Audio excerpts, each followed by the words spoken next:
안녕하세요. 미래를 설계하라 경제 잡학사전 고예림입니다. 벌써 5월도 중반을 향해 달려가고 있습니다. 오늘도 두 분의 아나운서와 함께 경제 이야기 나눠보도록 하겠습니다. 오늘은 노무아 강지영 아나운서와 함께합니다. 안녕하세요. 안녕하세요. 네, 그럼 간밤 미증시부터 분위기 살펴보고 넘어가도록 하겠습니다. 뉴욕 증시는 미국과 중국 간의 관세 인하가 마무리가 되면서 일제히 릴레이를 하는 모습 나타났는데요. 자세한 분위기 살펴보도록 하겠습니다. 자, 그 내용 전해주시죠.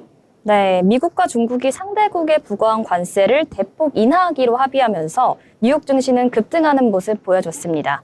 양국이 예상 밖으로 빠르게 무역 긴장 완화에 나서자 시장의 환호 랠리가 이어져 현지 시간 12일 다우존스 지수는 전거래일보다 2.81% 오른 42,410.1포인트에 S&P 500 지수도 3.26% 상승한 5,844.19포인트에 나스닥 지수 역시 4.35% 뛴 18,708.34포인트로 장을 마쳤습니다. 미중 양국은 지난 주말 스위스 제네바에서 열린 고위급 무역 협상에서 상대국에 부과하는 관세를 각각 115포인트 인하하기로 합의를 했는데요. 이에 따라 미국이 중국산 수입품에 매기는 관세는 145%에서 30%로 중국의 보복 관세도 125%에서 10%로 각각 떨어지는 모습 보여줬습니다. 다음으로 히트맵 살펴보고 가겠습니다. 이 같은 긍정적인 소식에 따라서 주요 기업들 일제히 초록불 켜내는 모습 보여주고 있는데요. M7 기업들은 애플을 중심으로 6.17% 상승하는 모습을, 아마존은 8.07%, 테슬라도 6.75% 상승을 보여주며 전반적인 긍정적인 전망 보여주고 있습니다. 다음은 뉴욕 증시의 글로벌 이슈입니다. 빅테크 반도체 주식이 폭등하고 있습니다. 바로 추가 무역 협상에 따른 기대감 때문인데요. 빅테크주는 미중 양국의 관세 대폭 인하 효과를 가장 크게 받았다고 볼 수 있을 것 같습니다. 현지 시간 12일 주요 대형 기술주와 반도체주의 주가는 일제히 급등하면서 큰 폭으로 상승하는 모습 보여줬는데요. 중국에서의 아이폰 생산 물량이 많은 애플의 주가는 전거래일보다 6.31% 뛰어 시총 3조 달러 선을 회복했습니다. 아마존의 주가는 8.07% 치솟았고 엔비디아의 주가도 5.44% 올라 종가 기준 지난 2월 이후 가장 높은 123달러 기록했습니다. 반도체주로 구성된 필라델피아 반도체 지수 역시 7.04% 폭등했습니다. 향후 무역 협상 진전 결과에 따라서 기술주가 전고점 돌파할 가능성 점쳐볼 수 있을 것 같습니다. 그렇다면 다음 소식은 트럼프는 왜 대중관세에 대한 휴전을 택했냐에 관한 것인데요. 도널드 트럼프 미국 대통령이 지난 1월 재집권 이후에 취해온 공격적인 대중국 관세 정책을 유예하고 관세를 대폭 인하한 것은 미국의 경제 상황을 감안한 것으로 풀이할 수 있을 것 같습니다. 지난달 나온 분기별 미국의 GDP 보고서에서는 관세 폭탄과 맞물려서 미국 업체들이 선제적 재고 확보를 위해 수입을 늘렸고 이로 인해 미국 경제가 역성장한 것으로 확인된 바가 있었는데요. 중국과의 치킨 게임에 따른 타격이 본격화할 수 있어서 승부사인 트럼프 대통령이 전격 휴전을 택한 셈입니다. 다만 고율 관세 부과 한 달 만에 관세율을 대폭 인하하면서도 중국으로부터 구체적인 양보는 얻지 못했기 때문에 이러한 기싸움에서 중국이 판정승을 거둔 것 아니냐 이런 평가도 나오고 있습니다. 다음으로는 뉴욕 증시가 급등했음에도 비트코인은 하락하고 있다는 모습 보여주셨고요. 아시아 4개국 중시, 차이나 A50 선물 모두 상승하는 모습 보여주고 있습니다. 다음으로 애플 관련된 소식 살펴보고 넘어가도록 하겠습니다. 애플이 아이폰 가격을 인상 준비 중인 것으로 알려졌습니다. 월스트리트 저널은 12일 애플이 올 9월 출시 예정인 아이폰 17 시리즈 가격 인상을 검토하고 있다고 전했는데요. 표면적인 이유는 신기능 추가와 디자인 변경입니다. 하지만 업계에서는 관세의 영향이 가장 컸을 것으로 분석하고 있습니다. 또한 애플 르넥상스가 2027년에 온다는 소식이 준비되어 있습니다. 애플은 2027년 출시 목표로 여러 가지 신제품을 준비 중이라고 블룸버그 통신이 전했습니다. 블룸버그 마크 거머는 애플이 2년 후인 2027년까지 폴더블 아이폰, 스마트 안경 등을 쏟아내면서 새로운 르네상스를 맞이할 가능성이 있다 이렇게 보도를 했는데요. 가장 눈에 띄는 제품은 당연히 폴더블 아이폰입니다. 이 제품은 주름 없는 폴더블 디스플레이에 견고한 티타늄 프레임 등이 탑재될 것으로 예상이 되는데요. 폴더블 폰에 이어 애플은 아이폰 출시 20주년 기념으로 대대적인 디자인 변화를 준 아이폰을 2027년 말에 선보일 예정입니다. 마크 거먼은 이 제품에 대해서 디스플레이에 컷아웃이 전혀 없는 유리 소재의 곡면형 아이폰이라고 설명했습니다. 2027년에는 애플 최초의 스마트 글래스도 선보일 예정이라고 하니 그야말로 르네상스가 도래할 예정이라고 살펴봐도 되겠습니다. 이 제품은 현재 인기를 끌고 있는 메타 레이밴 스마트 안경과 유사하게 작동하며 애플이 오디오 및 소형화, 디자인 분야에서 쌓아온 전문성을 적극 활용할 수 있을 것으로 전망이 되고 있습니다.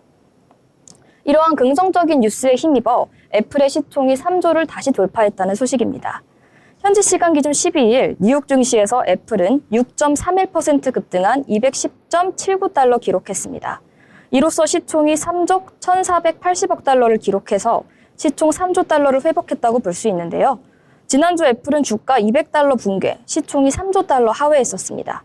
그러나 미중 무역 긴장이 완화함에 따라서 오늘은 급등하는 모습 보여주고 있다. 이렇게 해석할 수 있을 것 같습니다. 또한 생산지 다각화에도 지금도 아이폰 90% 이상을 중국에서 생산하는 등 여전히 중국 의존도가 높은 상황입니다. 이에 따라 미중 긴장 완화로 가장 큰 수혜로 입을 종목 애플 꼽아볼 수 있을 것 같습니다. 다음은 테슬라 관련 이슈 전해드리도록 하겠습니다. 일론 머스크 최고 경영자가 이끄는 테슬라가 내달 미국 텍사스에서 로보택시 서비스 출시를 앞두고 미 교통당국의 안전성 평가를 받는다고 로이터 통신이 전했습니다. 미국 도로교통안전국은 이날 공개된 서한에서 테슬라의 로보택시 개발에 대한 추가 정보를 요구하며 도로 가시성이 낮아진 조건에서 적절히 반응하기 위한 테슬라의 시스템 능력을 평가할 것이라고 밝혔습니다. 이에 테슬라의 로보택시 배치 계획과 이용되는 기술의 세부 내용 제공을 요청했다는 평가입니다. 특히 햇빛 반사나 안개, 공기 중에 먼지, 비, 눈 등 도로 거시성이 낮아진 조건에서 로보택시 운영의 안전성을 확보하기 위해 어떠한 조치를 할 계획인지 설명해달라고 요구했습니다. 아울러 로보택시 차량이 테슬라 측에 의해 실시간으로 감독이 되거나 모니터링이 가능한지에 대한 여부에도 관련 보고서를 제출하라고 요청한 것으로 판단됩니다. 이러한 긍정적인 소식에 힘입어 테슬라 시총 1조 달러 다시 탈환했습니다. 미국과 중국이 무역 협상을 통해 각각 상호 관세를 115% 인하하기로 결정한 가운데 테슬라 주가는 급등하는 모습 보여주고 있는데요. 이로써 테슬라는 3개월 만에 시가총액 1조 달러 다시 탄환했습니다. 12일 미국 뉴욕 증시에서는 테슬라는 전거래일 대비 6.75% 오른 318.38달러의 거래를 마쳤습니다. 이는 지난 2월 24일 이후 약 3개월 만인데요. 테슬라는 올해 들어 주가 급락으로 시총 1조 달러를 내줬어야 했습니다.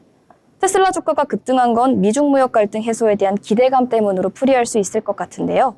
중국은 세계 최대 전기차 시장으로 테슬라에게 굉장히 중요한 시장이라 할 수 있습니다. 최근 중국 최대 전기차 업체인 비아디가 중국 시장을 빠르게 장악하고 테슬라를 위협하고 있는 상황 보여줬습니다. 게다가 일론 머스크 최고 경영자의 정치적 행보도 악재로 작용을 했었는데요. 도널드 트럼프 미국 대통령이 촉발한 통상 정책까지 겹치면서 테슬라는 중국 소비자로부터 외면받았습니다. 그만큼 이번 미중 무역 협상이 테슬라의 호재로 작용했다는 평가 나오고 있습니다. 그렇지만 테슬라 관련해서 악재로 작용할 만한 뉴스도 하나 있습니다. 올해 1분기 중국을 제외한 글로벌 전기차 시장에서 테슬라 판매량은 대폭 감소했었습니다. 일론 머스크 CEO가 미국 트럼프 행정부의 정부 효율부 수장으로 활동하면서 반 머스크 정서 역시 영향을 끼친 것으로 분석이 되고 있는데요. 이러한 테슬라의 빈자리는 폭스바겐, 현대차, BMW 등이 채웠습니다. 13일 시장 조사 업체의 결과에 따르면 중국을 제외한 세계 각국의 차량 등록된 전기차의 총 대수는 전년 동기 대비 약 20% 증가한 162만 대를 기록했습니다. 전 세계 전기차 시장을 주도하던 테슬라는 이 기간 20.6% 감소한 20만 2천 대를 팔아 2위에 그쳤고요. 점유율도 지난해 같은 기간 18.7%에서 12.4%로 내려가는 모습 보여줬습니다. 테슬라가 시총 1조 달러를 탈환하는 등 긍정적인 소식도 있지만 불매운동과 관련된 악재 또한 있으니 주가 조심히 살펴보셔야 될 것 같습니다. 지금까지 미증시 마감이었습니다. 네, 미증시 전체적으로 이야기해 주셨습니다. 일단 관세와 관련해서 우려가 어느 정도 해소가 되니까 이 증시에도 좋은 분위기 그대로 이어간 것 같은데요. 3대 지수 모두 강세 속에서 마감을 했습니다. 하지만 경제 전문가들 같은 경우에는 아직 관세로 인한 이 리스크 완전히 해소된 것은 아니다라는 의견을 덧붙이면서요. 이 관세가 올해 초보다 상당히 높게 유지가 된다면 인플레이션 결국에는 발생할 수밖에 없고 그에 따라서 경제 성장은 느리게 움직일 것이다라고 이야기를 했기 때문에요. 아직은 이 경계심 늦추면 안 된다라는 기조가 확실한 것 같습니다. 이 부분 유의하시면서 투자하시길 바라겠습니다. 자, 그러면 저희는 이번에 기업에 대해서 알아보려고 하는데요. 최근에 계속해서 뉴스에도 보도가 됐던 기업입니다. 한번 자세히 알아보도록 하겠습니다. 자, 지영 아나운서 전해주시죠. 네, 오늘은 최근 해킹 사태로 큰 주목을 받고 있는 이동통신사 SK텔레콤에 대해 알아보겠습니다. 우리나라 휴대전화 시장을 장악하고 있는 3사가 있죠. 바로 KT와 LGU+, 그리고 SK텔레콤인데요. 이 중에서도 SK텔레콤은 전체 가입자 수의 40%가량을 차지하는 가장 높은 시장 점유율을 보유하고 있습니다. 그럼 국내 1위 이동통신 기업이자 최근에는 AI와 클라우드, 로봇 등 미래 산업을 선도하는 ICT 기업으로도 성장 중인 SK텔레콤의 사업 분야에 대해 살펴보시죠. 가장 먼저 잘 알려져 있듯이 통신 사업 분야가 가장 큽니다. 5G나 LTE 등 유선 통신 서비스를 제공하고요. 또 SK 브로드밴드와 함께 IPTV와 인터넷 서비스 또한 운영하고 있습니다. 또 AI와 디지털 신사업도 추진 중인데요. AI 서비스 플랫폼 ADAS을 운영 중인 것으로 잘 알려져 있죠. 또 AI 컨택 센터와 번역, 스피커 등 서비스 다각화를 진행할 뿐만 아니라 클라우드와 데이터 센터 사업도 강화 중입니다.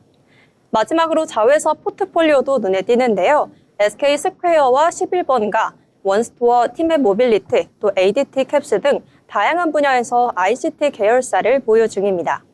이렇게 SK텔레콤은 통신을 넘어서 AI 회사로의 전환을 핵심 전략으로 삼고 있는데요.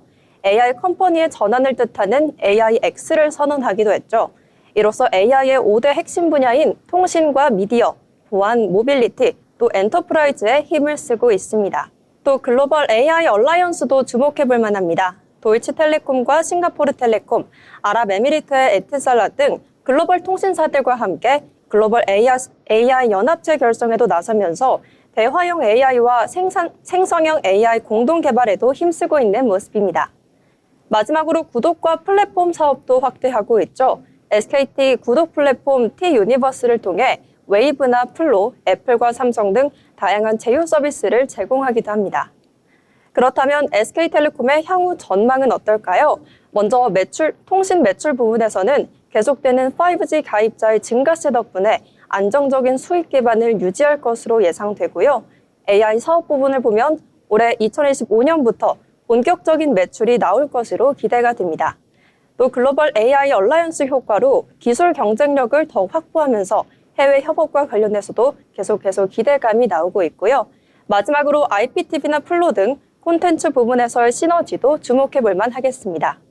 다시 말해서 SK텔레콤은 이미 성숙기 산업으로 거듭난 통신 분야에서는 안정적인 현금 창출을, 그리고 여기에 더해 AI와 디지털 분야로의 확장이라는 투트랙 전략을 기반으로 중장기 성장 모멘텀을 확보하려는 것으로 보입니다. 그럼 마지막으로 이번 해킹 사건에 대해서도 짚어보겠습니다. 지난 4월 18일이었죠. SK텔레콤의 유심 인증 서버가 외부 공격을 받았습니다. 그러면서 약 2,300만 명 이상의 가입자 정보가 유출됐는데요. 이번 사건은 단순한 고객 정보 유출이 아니었습니다. 유심 자체를 타인이 복제하거나 도용해서 실제로 통신을 사용할 수 있었다는 점에서 매우 심각한 보안 사고로 여겨졌는데요. 특히 SKT 유심 기반의 알뜰폰 사용자들도 피해 대상에 포함이 됐을 뿐만 아니라 일부 피해자들은 본인의 통신이 끊기는 현상과 함께 금융 사기가 이어지기도 했습니다. 이에 SKT는 유심을 무료로 교체해준다는 대응을 내놓았고 해외 로밍 고객들을 포함한 모든 이용자들에게 유심 보호 서비스도 무료로 제공하겠다고 전했습니다. 무엇보다 국내 1위 이동통신 기업인 SK텔레콤에서 이런 충격적인 사건이 일어나 더 큰 화제가 되고 있죠. 정말 많은 이용객들이 피해를 보고 있는데 회사 측이 이 사건이 마무리되는 그 순간까지 어떤 대응책을 내놓을지 계속해서 예의주시하실 필요가 있겠습니다. 지금까지 기업 브리핑 전해드렸습니다. 네, SKT 저희가 많이는 알고 있는데 기업에 대해서는 깊이 있게 알지 못했다가 이번에 알아본 시간이었던 것 같습니다. 자, 그러면 이번에는 신문에서 저희 경제면 살펴볼 시간인데요. 여러 가지 경제 뉴스들 준비를 하셨다고요? 네, 이번에는 대선 관련 공약에 대해서 대선 관련 공약에 대해서 먼저 소개해드리려고 합니다. 더불어민주당 중앙선대위 진성준 정책본부장은 13일 조세정책과 관련해 중산층의 세부담을 낮추기 위한 합리적인 조세 개편이 필요하다고 인식하고 있다고 밝혔습니다. 이제 이날 또 다른 말로 이를테면 세원을 넓게 하되 부담은 줄여서 합리화하는 방식의 세제 개편으로 재정을 좀 더 확보할 수 있는 방안이 있을 것이라며 이같이 밝혔는데요. 진 본부장은 민주당이 주장해온 전국민 25만 원 민생회복 지원금 문제와 관련해서는 이재명 후보가 집권하게 되면 바로 추진하냐는 질문에 집권 후의 재정 상황이나 경제 상황을 살펴봐야 한다고 봐서 수동적인 모습을 보였습니다. 진 본부장은 민생이 파탄에 이른 핵심 이유는 소비와 내수가 너무 부진하기 때문이라며 국민의 소비 여력을 높이는 즉자적인 처방이 필요한데 그 문제는 집권 후 재정 상황이나 경제 상황을 면밀하게 살펴서 판단해야 할 문제라고 밝혔습니다. 또한 김건희 여사 일가 땅 특혜 의혹으로 전면 중단된 서울 양평 고속도로 건설 사업과 관련해서는 광역 공약이든 기초 공약이든 반드시 포함될 것이라며 원안대로 추진해야 한다고 밝혔습니다. 다음 소식입니다. 삼중고 리스크 직면한 한국 경제, 재정 황금 비율 찾자란 헤드라인 달고 나왔는데요. 구조적, 외생적 위기에 직면한 한국 경제가 지속 가능한 성장을 이어가기 위해서는 재정의 단기적 유용성과 장기적 건전성을 조화시키는 황금 비율을 찾아야 한다는 제언이 나왔습니다.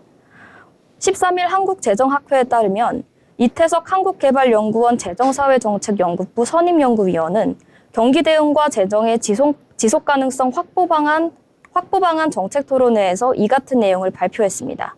특히 연구위원은 한국 경제가 인구 구조 변화, 성장률 둔화, 글로벌 통상 불확실성이라는 3대 리스크에 직면하고 있다고 분석했습니다. 연구위원은 일할 사람은 줄고 연금, 의료비 등 세금이 필요한 사람은 계속 늘어나고 있는 추세라며 세금을 내는 사람보다 세금이 필요한 사람이 빠르게 늘고 있다고 지적했습니다. 이어 저성장 시대에 진입한 현재 정부 세수는 줄어들지만 지출 수요는 커지고 있다면서 미국 관세 정책 변화와 무역 갈등 역시 수출에 의존하는 한국 경제에는 정말 큰 직격탄이 될 수 있다고 말했습니다. 현재 한국의 재정 상황과 관련해서는 빨간불이 켜졌다고도 진단을 내렸는데요. 코로나19 대응 과정에서 확대된 재정 지출은 고정화됐고 국가 채무 증가 속도도 빨라지면서 재정 건전성이 급격히 악화됐다는 분석입니다. 이 연구위원은 현재와 미래 모두 살릴 수 있는 균형점을 모색해야 한다고 또 한 번 강조했습니다. 경기 침체 국면에서는 정부가 돈을 풀어서 재정 역할을 해야 하지만 미래 세대의 부담을 고려했을 때 너무 많은 빚을 내서는 안 된다는 논리였는데요. 단기적 재정 유연성과 장기적 재정 건전성을 조화시킬 수 있는 한국형 재정관리 제도가 절실하게 필요한 시점 같습니다. 인구 변화와 경제 성장률을 고려해 적정 지출 증가율을 도입하되 심각한 위기 상황에서는 한시적으로 규칙을 완화할 수 있는 예외 조항도 함께 마련해야 한다는 세심한 조언 내놨습니다. 아울러 정부와 분리된 독립기관이 재정 운용을 객관적으로 평가하고 감시할 수 있도록 독립재정평가원을 설립하고 재정 투명성 보고서도 정기적으로 발간해야 한다고 부연 설명했습니다. 정치적 이해관계를 넘어선 장기적 안목의 재정관리 체계가 필요한 시점이라고 분석됩니다. 다음 소식은 마약 소식입니다. 코카인이 한국에 상륙했는데 과연 이것이 중간 기착지일지, 최종 소비자일지 이게 주목되는 포인트입니다. 선박기관실 깊은 곳에서 해경이 비닐과 박스에 꽁꽁 쌓인 코카인 덩어리들을 찾아냈다고 합니다. 발견된 코카인은 무려 2톤에 달하는데요. 6,700만 명이 동시에 투약할 수 있는 양입니다. 시가로 환산하면 1조 원에 달하는 마약이 발견돼서 굉장히 큰 충격을 불어일으키고 있습니다. 이에 동해지방해경과 서울본부세관은 남미에서 출발한 대형 마약 운반선이 한국으로 향했다는 미국 마약단속국의 긴급 첩보를 받고 추적에 나섰다고 하는데요. 이에 코카인 압수에는 성공했습니다.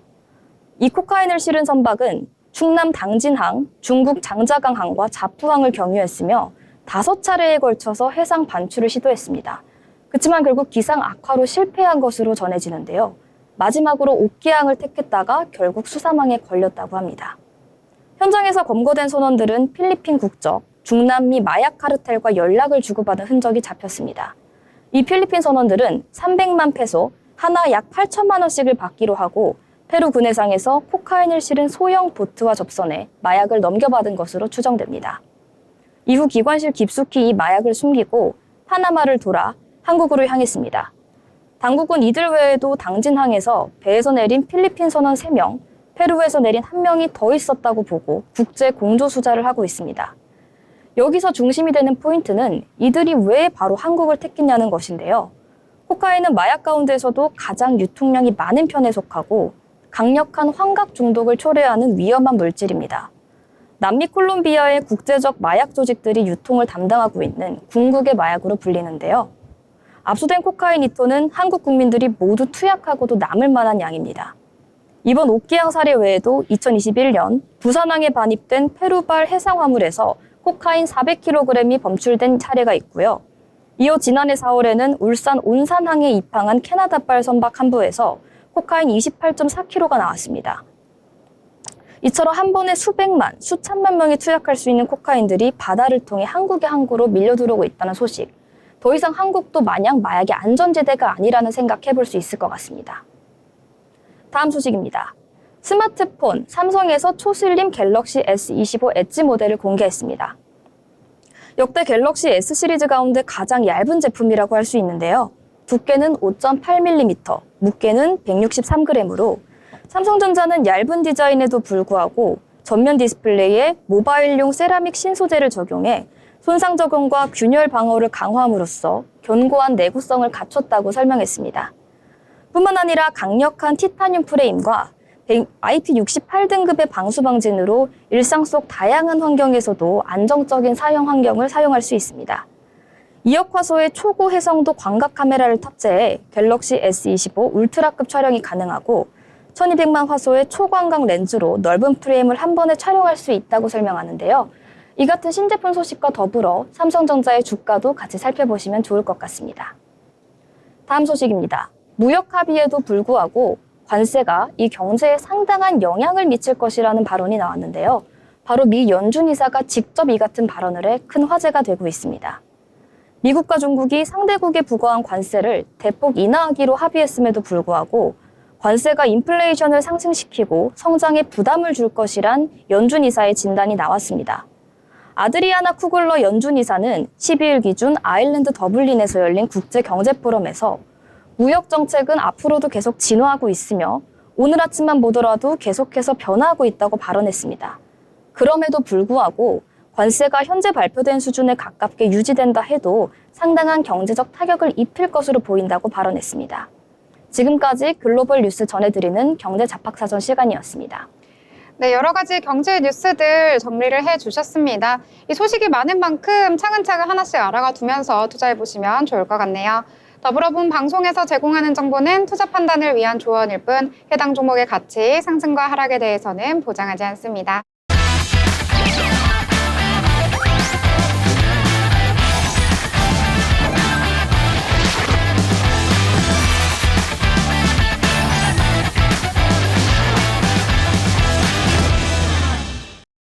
네, 이번 시간은 돈을 잘 벌고 싶은 고수가 되고 싶은 아나운서들이 모여서 경제 이야기, 주식 이야기 함께 나눠보도록 하겠습니다. 자, 일단 미국 증시는 굉장히 분위기가 좋게 흘러갔습니다. 그런 분위기 우리 장까지 이어지나 싶었는데요. 그다지 큰 폭의 상승은 보이지 못하고 상단된 대안의 흐름을 보이면서 마감을 했는데요. 일단 오늘 밤 미국에서 CPI가 발표될 예정입니다. 이를 앞두고 경계심 굉장히 커진 것으로 보이는데요. 일단 자세한 지수 분위기 함께 살펴보도록 하겠습니다. 먼저 코스피 같은 경우에는 전거래일 대비 0.04% 강보 앞선에서 겨우 플러스로 마감을 했는데요. 2608선에서 거래를 마쳤습니다. 이 장중에 계속해서 등락을 거듭하긴 했는데 장 막판에 조금은 힘을 내주면서 거래를 마친 모습 확인을 하실 수가 있겠고요. 수급적인 측면에서 살펴보시자면 외국인은 5거래일째 연속해서 매수하고 있는 흐름 나타나고 있습니다. 1,700억 원대 매수 우위를 보이고 있고요. 반면에 기관 같은 경우에는 오늘장에서 이 매수로 올라서나 했는데 결국에는 매도 물량 키워나가면서 800억 원 넘게 매도 우위를 보였다라고 보실 수가 있겠습니다. 이 코스닥 시장 같은 경우에는 코스피보다는 그래도 분위기가 좋았는데요. 전거래일 대비 0.89% 상승하면서 장중 내내 플러스권에서 움직이는 모습 나타났습니다. 731선에서 거래를 마쳤습니다. 이 코스닥에서는 외국인과 기관 최근 들어서 연속해서 이 쌍끌이 매수가 나타나는 모습 나오는데요. 오늘 같은 경우에도 외국인과 기관 이 동반 매수 포지션 잡긴 했는데 물량이 크지 않았다는 점 참고해 보시면 될 것 같습니다. 이 시가총액 상단에 위치한 종목들도 확인을 해보시면은요. 일단 코스피 시장에서는 대부분의 종목들 혼조세를 보인 하루였다라고 보실 수가 있겠습니다. 이 제한된 흐름 속에서 움직였기 때문에 그다지 큰 폭의 상승과 하락은 보이지 않았다라고 보실 수가 있겠는데요. 일단 반도체 투톱은 엇갈린 흐름 속에서 마감을 했고요. 하나 에어로스페이스 같은 경우에는 한때 현대차를 제치고 이 코스피 시장에서 시가총액 5위까지 올라서기도 했었는데 오늘 같은 경우에는 1.95% 하락 하면서 오늘 8위권에서 거래를 마쳤다라고 보실 수가 있겠습니다. 이 반면에 코스닥 같은 경우에는 전체적으로 좋은 분위기 나타났습니다. 빨간불이 훨씬 더 많이 보였는데요. 오늘 특히 펩트론 같은 경우에는 13%대 큰 폭의 상승 보여줬고요. 알테오젠이나 HLB 그리고 삼천당 제약같이 어제장에서는 제약바이오 약한 흐름 보였었는데 오늘은 저가 매수세가 유입이 된 걸까요? 큰 폭으로 상승을 해주면서 코스닥 시장을 이끌었다. 이렇게 정리를 해보도록 하겠습니다. 자, 오늘장 같은 경우에는 상승률 큰 종목들을 확인을 해봐도요. 일관된 흐름 없이 좀 개별 이슈 위주로 이 종목들이 흘러가는 모습을 나타냈는데요. 하나씩 살펴보도록 하겠습니다. 자, 무아나운서 어떤 내용부터 살펴볼까요? 네, 오늘의 특징주 중에서 한진칼 먼저 소개해드리도록 하겠습니다. 호반건설이 한진그룹의 지주사인 한진칼 지분을 추가로 매입을 하면서 양사 간 경영권 분쟁 가능성이 제기되고 있는데요. 이 가운데 오늘 장 초반 한진칼은 상한가로 직행하는 모습 보여줬습니다. 이날 오전 9시 21분 유가증권 시장에서 한진칼은 전장보다 29.93% 급등한 11만 5,900원을 기록을 해서 상한가에 거래되는 모습 보여줬었는데요. 한진칼 우 역시 29.98% 급등한 29,700원으로 뛰어 상한가 찍는 모습 보여줬었습니다. 이는 한진칼의 2대 주주인 호반건설이 한진칼의 지분을 추가로 매입해 지분율이 17.44%에서 18.46%로 늘어났다고 공시한 영향으로 보입니다. 이 최대 주주인 조원진 한진그룹 회장과 특수관계인의 지분율은 30.54%인데요. 이 중 산업은행의 보유 지분율을 제외하면 호반건설과의 지분율 차이는 단 1.5%포인트에 불과합니다. 호반건설 측은 단순 투자를 위한 지분 매입이라는 입장을 밝혔으나 업계에서는 양사 간 경영권 분쟁이 일어날 수도 있겠다는 전망을 제기했습니다. 호반건설은 지난 3월 한진칼 주주총회에 참석해 이사보수 한도를 90억 원에서 120억 원으로 증액하는 안건에 대해 반대표를 던지기도 했습니다. 이 같은 소식에 힘입어 오늘 한진칼은 11만 5,900원의 고가 형성했고요. 똑같이 11만 5,900원의 종가도 마감하는 모습 보여줬습니다. 네, 일단 한진칼 같은 경우에는요, 12일에 금감원을 통해서 공시가 나왔습니다. 이 지분을 추가로 매입했다라는 소식 속에서 오늘 9시가 되자마자 VI 발동이 걸렸고요. 상한가 그대로 직행하면서 오늘 상한가 풀리지 않은 채로 거래를 마쳤다. 이렇게 정리를 해보도록 하겠습니다. 자, 그러면 또 다른 이야기들 나눠보려고 하는데요. 연일 이 대선과 관련해서 공약과 연계가 된 종목들과 이 섹터들이 상승하는 모습을 보여주는데요. 오늘 장에서는 IMBC 강세를 보이는 하루였기 때문에 함께 이야기를 나눠보려고 합니다. 일단 장 초반보다는 후반에 힘이 좀 빠지기는 했는데요. 왜 이렇게 오늘 장에서 부각이 되었나 하고 살펴봤더니 이재명 대선 후보가 21대 대선 미디어 공약으로 여러 가지 내용을 내놓았는데 그중에서 IMBC와 관련된 내용이 있다고 해서 오늘 장에서 강조가 됐습니다. 이 공영방송의 정치적 독립, 또 방송통신위원회 정파성 극복, 방송통신심의위원회 독립성과 중립성 강화 등을 내세우면서 공약을 만든 건데요. 국민의힘 역시도 이 MBC 민영화를 제안하고 있다라는 소식이 전해지면서 오늘 종목이 강세를 보였습니다. 자, 일단 민주당 중앙선대위 정책본부는요, 이 중앙선거관리위원회에 21대 대선 10대 정책 공약을 제출을 했다라고 전달을 했는데요. 이 민주당 미디어 공약을 살펴보자면은요, 일단 방통위와 방통심의위 개혁을 공약을 했습니다. 이 방통위의 정파성 극복을 위해 이 영상 미디어 관련 법제를 정비하겠다라고 했고요. 또 독립성과 정치적 중립성을 강화하겠다라는 이야기를 했는데요. 이 경제성장 정책 중에 하나로 K 콘텐츠 지원을 강화하겠다라는 내용도 포함이 되어 있었습니다. 이 민주당 측은 K 콘텐츠 창작 전 과정에서 이 국가가 자금적으로 지원을 할 수 있도록 보조를 할 거고 또 OTT 등 이 K컬처 플랫폼을 육성하겠다라는 내용을 밝힌 건데요. 이와 비슷한 기류는 국민의힘 쪽에서도 나왔습니다. 이 김장겸 의원과 미디어 미래 비전 포럼이 주관한 새 대통령, 새 미디어 토론회에서요. 이 MBC 민영화 관련된 이야기를 했고요. 또 언론 노조와 정치 세력으로부터의 독립, 또 온라인 미디어 기본법 제정 등 여러 가지 현안을 다루었다라는 소식이 전해졌습니다. 자, 오늘 IMBC 같은 경우에는 장중에 19%까지 치솟는 모습 보여줬는데요. 이 상승분 거의 다 반납을 하면서 윗골이 달리면서 내려오긴 했습니다. 오늘 4%대 소폭 상승하긴 했지만 오늘 장에서 부각을 받았다. 이렇게 정리를 해보도록 하겠습니다. 자, 그러면 또 다른 내용 이야기해보려고 하는데요. 이번엔 조금은 생소한 내용인데 어떤 내용일까요? 네, 다음으로 소개해드릴 특징주 바로 메이슨 캐피탈입니다. 연이어서 경영권 관련된 소식 전해드릴 수 있을 것 같은데요. 대부업체 리드코프가 금융 리스업체인 메이슨 캐피탈의 경영권을 인수한다는 소식에 13일 메이슨 캐피탈의 주가 급등하는 모습 보여줬습니다. 이날 오전 9시 27분 기준 메이슨 캐피탈은 코스닥 시장에서 전거래일 대비 86원 오른 411원까지 거래되는 모습 보여줬는데요. 메이슨 캐피탈은 그 전거래일에도 12.46% 급등한 바가 있었습니다. 앞서 리드코프는 지난 12일 메이슨 캐피탈의 경영권 확보를 위한 주식 매매 계약을 체결했다고 공식을 하였는데요. 이번 계약에 따라 리드코프는 캡터스 바이아웃제 6호 사모투자 합자회사로부터 메이슨 캐피탈 보통 주식 47.3%를 인수합니다. 거래 종결 예정일은 이달 15일이고요. 취득 금액은 616억 원에 달합니다. 리드코프의 이번 메이슨 캐피탈 인수는 사업 다각화와 미래 성장 동력 확보 전략의 일환이라고 판단할 수 있을 것 같습니다. 메이슨 캐피탈은 리드코프 등이 제4 인터넷 전문은행 인가 목표를 추진 중인 소소뱅크의 대주주로 참여할 계획이고요. 이 같은 소식에 힘입어 메이슨 캐피탈 오늘 422원까지 고가 형성했고요. 383원으로 거래 마감했습니다. 네, 오늘 윗꼬리가 길게 달리면서 마감하긴 했습니다. 그동안 시장에서 잘 나오지 않았던 이야기여서요. 그냥 참고해서 보시면 좋을 것 같네요. 자, 그러면 이번에는 유진 로봇과 관련된 이야기 함께 나눠보려고 합니다. 일단 로봇이라는 이름이 나오니까 로봇 쪽으로 어떤 이슈가 있었던 건가라고 생각을 하실 수가 있겠는데 이번에는 정치에 관련된 이슈로 오늘장에서 어제에 이어서 급등하는 종목이었는데요. 자, 일단 유진 로봇의 사회 이사가요. 이재명 더불어민주당 대선 후보 캠프에 합류를 했다라는 소식 속에서 어제도 상한가였는데 오늘도 상한가로 마무리가 되는 모습 나타났습니다.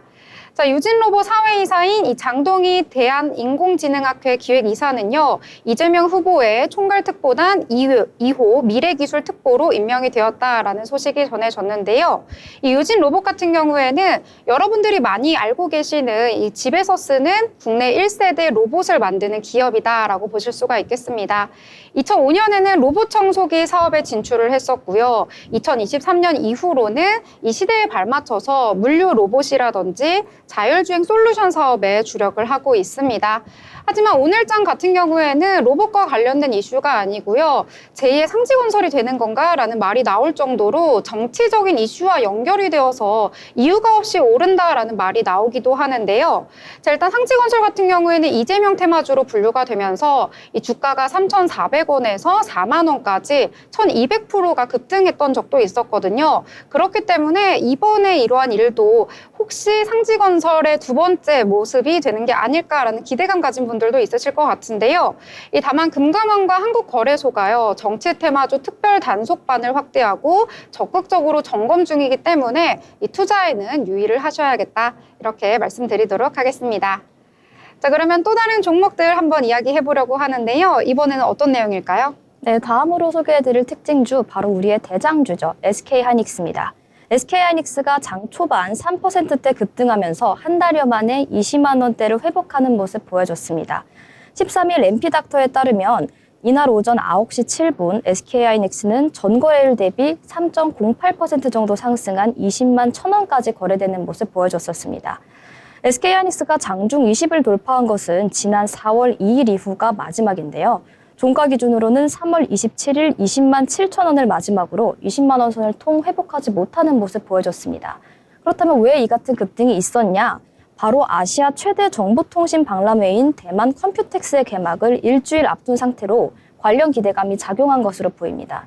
때문에 이 같은 긍정적인 뉴스에 힘입어 20만 1,500원까지 고가 형성했고요. 19만 8,400원의 종가 형성하며 마무리했습니다.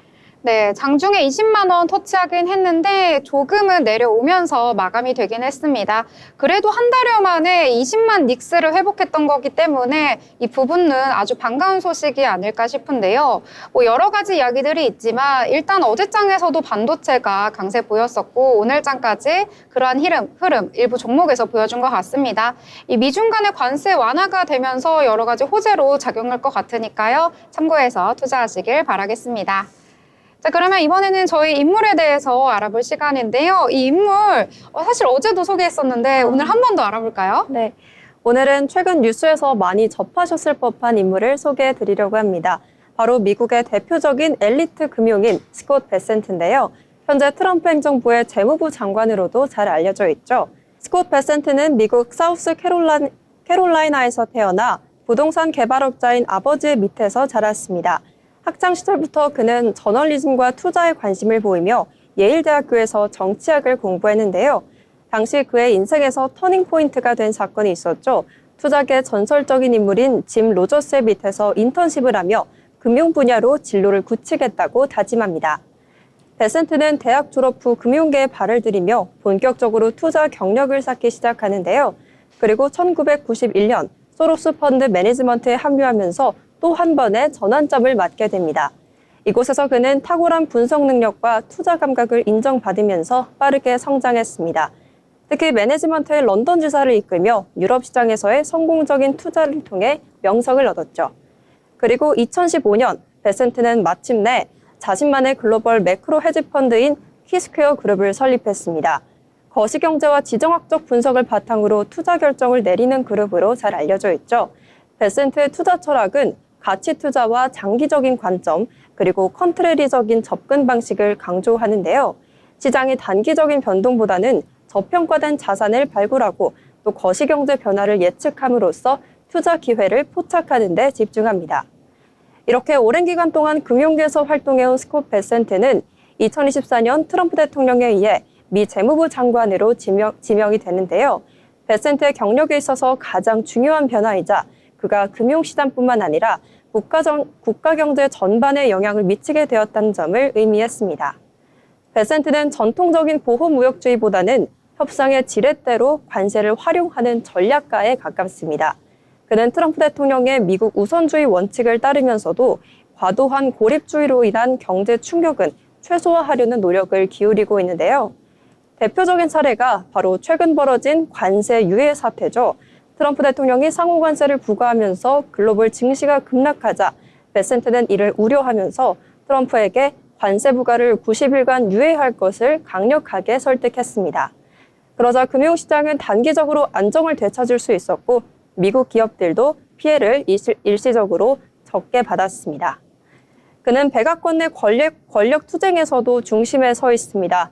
트럼프 행정부는 일론 머스크 테슬라 CEO를 정부 효율부 수장으로 임명하면서 연방정부 축소를 지시한 바 있죠. 머스크는 급진적인 개혁을 밀어붙였지만 베센트는 이를 경제적 불안 요인으로 인식했습니다. 그리고 이를 시작으로 관세 정책과 국제개발처 축소를 둘러싸고 베센트와 머스크 간의 갈등은 격화됐습니다. 특히 머스크가 상호 무관세 협정을 주장하며 보호무역주의를 공개적으로 비판하자 베센트는 이를 강하게 반박했는데요. 결국 트럼프 대통령은 머스크 대신 베센트의 손을 들어주며 경제정책 방향에 있어서는 베센트의 영향이 확고하다는 점을 분명히 했습니다. 스콧 베센트는 월가 출신답게 시장의 심리를 정확하게 읽고 있습니다. 보호무역주의적 기조를 유지하되 급격한 충격은 피하고 또 글로벌 경제의 틀을 새롭게 짜려는 그의 접근법은 시장에서 긍정적인 평가를 받고 있는데요. 향후 베센트의 경제정책은 미국 내 일자리 창출과 제조업 경쟁력 강화에 집중될 것으로 보입니다. 동시에 국제금융체제를 개편하고 또 무역규범을 재정립할 것으로도 예상이 되는데요. 만약 베센트가 현재의 노선을 유지한다면 트럼프 2기의 경제정책은 단순한 보호주의를 넘어서 글로벌 무역 질서의 개편이라는 큰 변화를 만들어낼 가능성도 있겠습니다. 지금까지 인물 브리핑 전해드렸습니다. 네, 오늘도 인물에 대해서 흥미롭게 알아봤습니다. 자, 이번에는 리포트에 대해서 알아볼 시간인데요. 오늘은 또 어떤 내용을 준비하셨을까요? 네, 오늘은 M7 기업 2개와 관련된 리포트 소개해드리려고 합니다. 첫 번째로 마이크로소프트의 그간 실적 부진을 씻었다는 내용의 리포트 보여드리려고 하는데요. 제목은 우려를 씻어준 실적이라고 표현할 수 있을 것 같습니다. 말 그대로 그간의 우려를 잠재울 만한 정말 괜찮은 실적들이 나와줬습니다. 시작부터 좋은 소식이 나와주니까 저도 덩달아서 기분이 정말 좋은데요. 이 마이크로소프트의 분위기를 반전시킨 배경 크게 3가지 정도로 요약해 볼 수 있을 것 같습니다. 먼저 클라우드 회복과 관련된 호실적 기록입니다. 다음으로는 AI에 대한 수요 증가가 견조함을 확인했다는 그런 뉴스가 있고요. 마지막으로는 다음 분기 가이던스 또한 긍정적이라는 전망이 나왔다고 합니다. 하나씩 좀 차근차근 살펴보도록 하겠습니다. 먼저 지난 4분기에는 클라우드 및 AI 관련된 우려가 전반적으로 커졌었습니다. 그런데 이번에는 애저 매출이 다시 고성장하고 특히 AI 관련 서비스들이 매출 성장률 중 거의 절반 가까이를 차지함에 따라서 경쟁 심화로 인한 성장률 둔화 가능성에 대한 우려가 크게 축소됐다는 그런 분석입니다. AI 모델 성능은 6개월마다 2배에 가깝게 향상되고 있고 이로 인해 AI의 수요는 여전히 데이터 센터의 용량 대비 굉장히 빠르게 늘어나고 있는데요. 6월 이후 공급량이 AI 수요를 일부 따라가지 못할 그런 리스크는 있으나 AI 솔루션들의 매출 고성장은 좀 장기간 지속될 그런 트렌드라고 보셔도 될 것 같습니다. 결과적으로 4분기에 제시한 가이던스 상단을 소폭 상회하는 실적을 기록하게 된 거죠. 클라우드 성장 둔화에 따른 실적 우려가 완화되고 있는 만큼 당분간 좀 긍정적인 관점으로 바라보셔도 될 것 같습니다.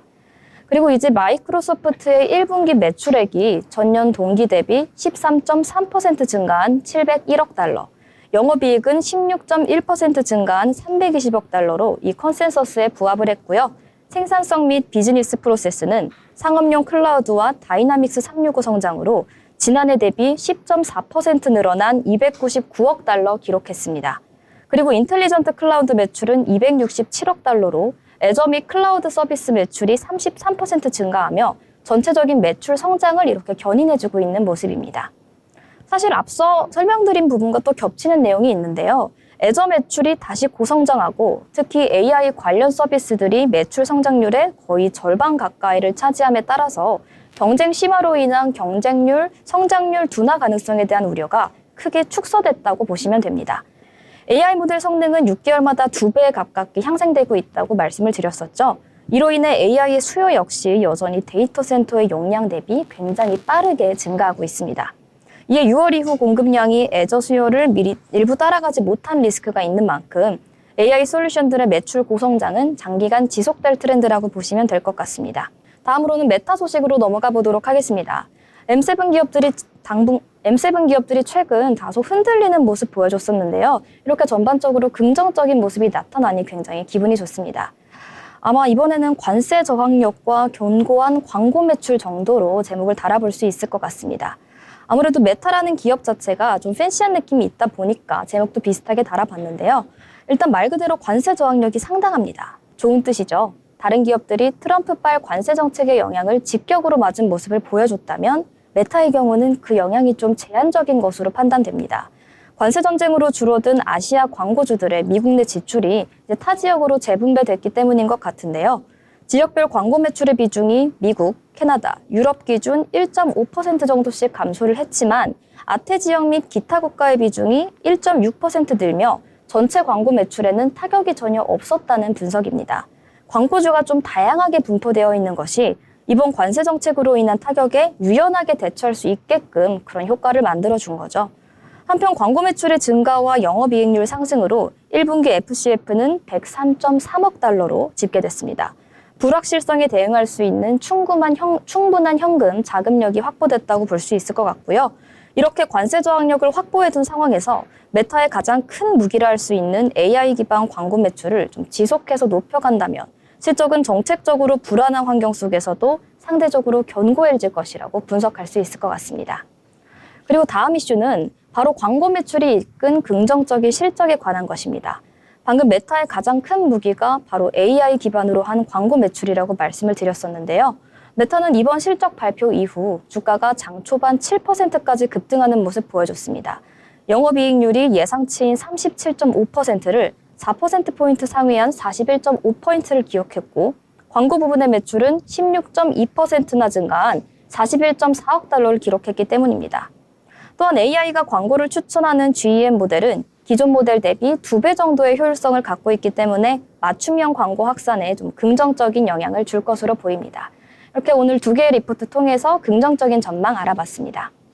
네, 이렇게 리포트 알아보는 시간이었습니다. 오늘 M7 기업들 많이들 알고 계시는데요. 자세히 알아봤기 때문에 투자하실 때 유용하게 활용하실 수 있을 것 같습니다. 더불어 본 방송에서 제공하는 정보는 투자 판단을 위한 조언일 뿐 해당 종목의 가치, 상승과 하락에 대해서는 보장하지 않습니다.